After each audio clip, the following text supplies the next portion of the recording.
everybody's cooperation is really what happened here, from the school district to FEMA to the state fire marshal to the state agencies. It's really a joint effort to get this building up, because the one thing we had for sure was school starts on this date, and we had to be complete. We had to have kids in this school, or we had nowhere to put them. So the cooperation of this joint effort is really the success story of what went on here. It's just a great accomplishment, something you don't see very often, to be able to transform an empty mall into classrooms and into what the kids needed to continue their education. Can-do Iowan spirit was most evident here, and it's heartening to see. Well, it was very important that the community be stabilized by having their school up and running by the start of the school year.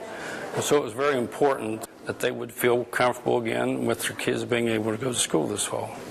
It's really cool here. There's a lot of space, and we just have so much fun at recess since we have bigger soccer courts and the big football field and kickball and all that stuff.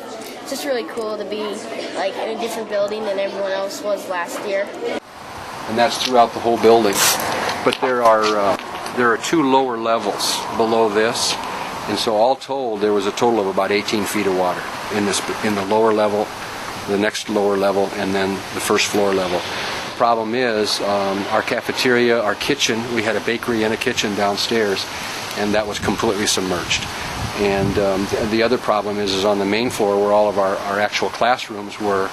All the cabinets, everything had all soaked up. Now, the biggest worry that we had, and one of the warnings that we received, was that this water was contaminated because the city lift stations all failed. FEMA has done two things for us that I think are most meaningful to provide us with a new school facility. Through their help, we were able to move from our flood damaged building that was unusable, and we were able to move from that building to this temporary facility, which was a warehouse essentially, and transform it into a 5-6 building for 254 kids and 45 staff members in 59 days. So the community kind of stepped forward.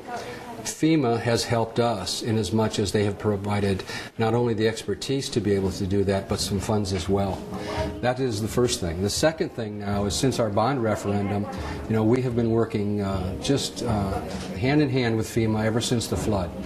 And there have been numerous times that I have called and said, weekly to be exact, called and said, what do you think the next step should be, and how can you help us with this? And we are receiving some FEMA funds to rebuild a portion of the new building as well. So I think that their help for us has really been on two very, very important levels.